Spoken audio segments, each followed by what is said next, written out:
My father is a dick. When he got my mother pregnant, he wanted her to quit her job and just stay home to be a good little wife and mother. He is very well off due to a trust fund and he doesn't really need to work. My mother refused and divorced him. Because of a prenup, she got very little and he moved back to Europe. His parents never knew about me and my mother had a good profession and I never really wanted for anything. My grandmother and grandfather, her mom and dad were awesome. And I got to spend my summers exploring the wilds of Western Canada with them. My father never paid the child support he should have. Like I said, it did really matter. My mom makes good money and she gave me a great life as a child. I'm getting married. I met the love of my life at university and we have been together for 8 years. He is a wonderful person and he really is my lobster. His family is from the same city as my father and they are a huge rambunctious bunch. Because of a lot of intermingled business and personal relationships, my parental grandparents found out about my impending wedding, and me, I suppose. They have been in contact and want to come to Canada to meet me and my fiancé, who I guess is a grandson of an acquaintance of theirs. Small world. When they found out that my father had basically abandoned me to fend for myself in this world, this is honestly how they see it. They were pissed, to say the least. It is very funny because we are decidedly upper middle class here. So long story short, they had their lawyer calculate the amount of child support my father should have paid with interest, and the cost of my post-secondary education. They then gave me this as a gift. What I didn't know was that it came out of my father's yearly draw on his trust fund. He is furious because it is obviously a sizable amount and it will very much affect his finances for at least the next 2 years. He may need to, gasp, get a job. He has been contacting me and telling me that his current wife and children will be negatively affected if I don't give him back this money. I don't really need it. And I guess I am entitled to it, and I am getting a trust fund now as well. But I really want to pay off any debt my mother may have and make sure that when she retires she can do whatever suits her fancy. I'm not giving it back. My half-siblings will not really be affected. They have trust funds set up already and their tuitions and fees and stuff are covered. My grandparents' family sets these up when a kid is born. One of the reasons my father is upset is because since he didn't bother to tell his parents about me, they did not set this up. They have since taken a good chunk of his trust fund and used it to set mine up. Realistically, the principal being separated 28 years ago would have left him in the exact same position. My mom was working on getting her PhD so she could help kids with a certain condition. That is what he wanted her to walk away from. My grandparents have sent me pictures of my family there. The coolest thing is that my grandfather looks like the granddad from The Parent Trap. My mom never remarried, but she has had a special friend since I was 5. He is amazing and taught me to swear in Colombian Spanish. I had lunch with my mom. Apparently she has no debt. Like at all. I guess she did literally write the book about the treatment for the kids she works with. She does okay for herself. I never really thought about it.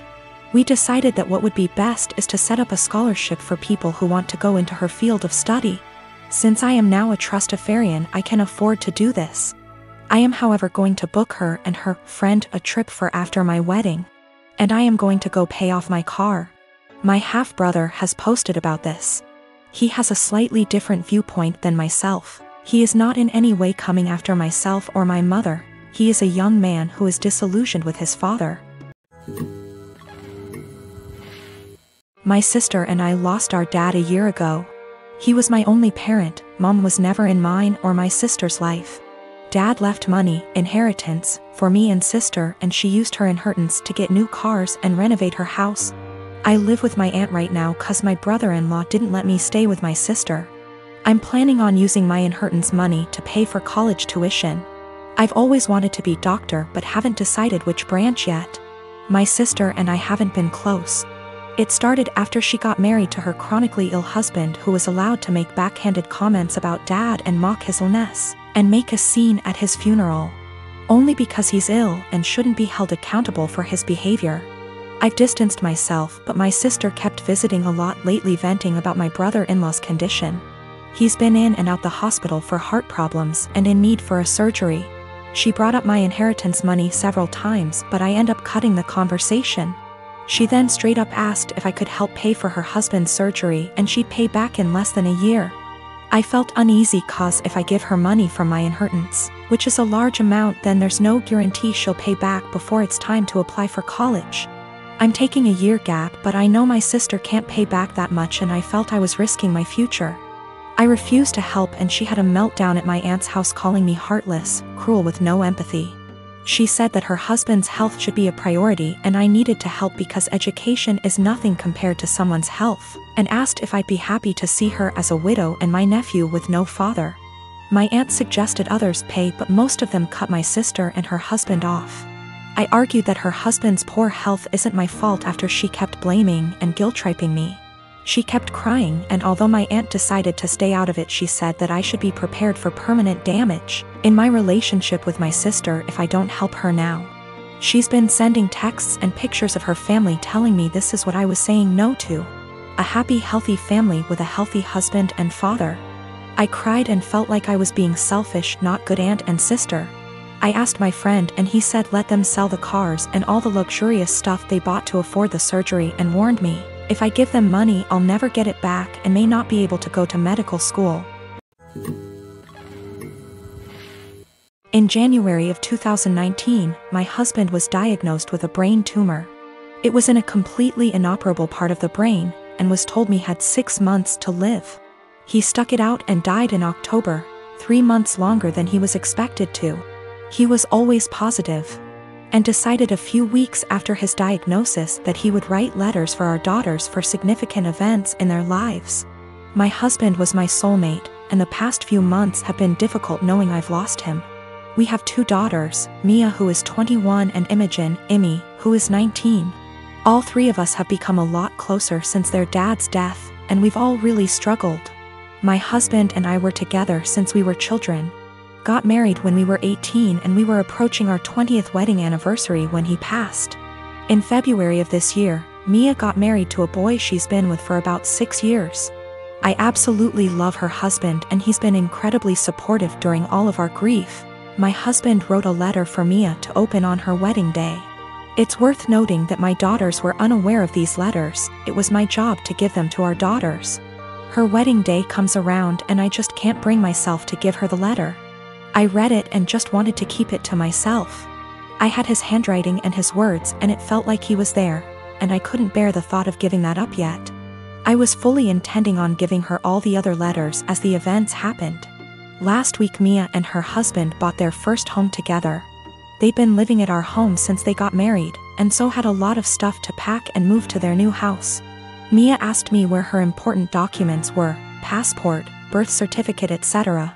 So I told her they were in my top drawer of my dresser in my bedroom. The only letter that was in there was the one I was meant to give her on her wedding day, the rest were hidden away. She immediately recognized his handwriting, and of course it was addressed to her, so she read it and broke down.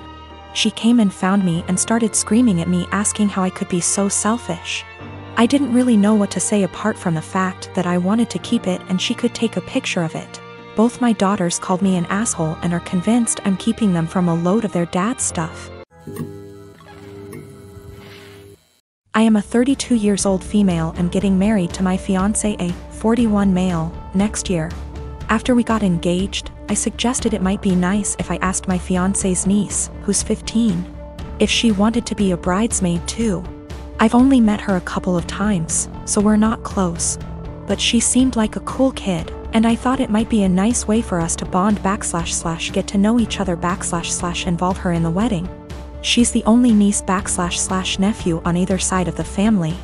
Anyway, cut to a few weeks ago and we're in my fiancé's hometown to visit his family and discuss wedding related stuff. His brother, sister-in-law and their daughter came over, and I noticed this time that she was dressed a lot more androgynous than I remembered. The topic moved to wedding dresses and bridesmaids' dresses, and I could see she was immediately uncomfortable. Her parents, her mom really, and grandma were making comments about how she'd need to be more feminine / brush her hair, etc. And how nice it would be to see her like that.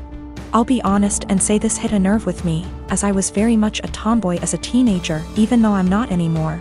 And it absolutely broke me whenever my relatives would say things like that. Eventually, her mother made a comment along the lines of, "It'll be nice to see you dressed like a girl for once."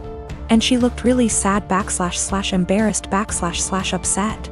In response, because that really hit a nerve, I immediately told her that my maid of honor would be wearing a trouser suit for the wedding and not a dress, and that I'd given all the bridesmaids the option of wearing anything they want as long as it's in the wedding color. To make things easier, I pulled out my phone and started showing her photos of the ideas my friend had sent me: the jumpsuit, culottes, a trouser suit, a tailored tux, etc., and let her know that she could pick anything at all she wanted. She could even wear jeans and trainers if that made her comfortable, and that it's a wedding, not a fashion show. My niece perked up a bit when I said that, but her mum looked really pissed off. She's since asked my fiancé to pressure me into getting all the bridesmaids dresses so their daughter will have to wear one, which... No. My husband doesn't give a shit what she wears, but obviously also doesn't want his family and me to be arguing on the wedding day. I don't want to back down because I know what it feels like to be pressured into wearing something that makes you uncomfortable. But on the other hand, I know it's only for a day and it'd make the family happy.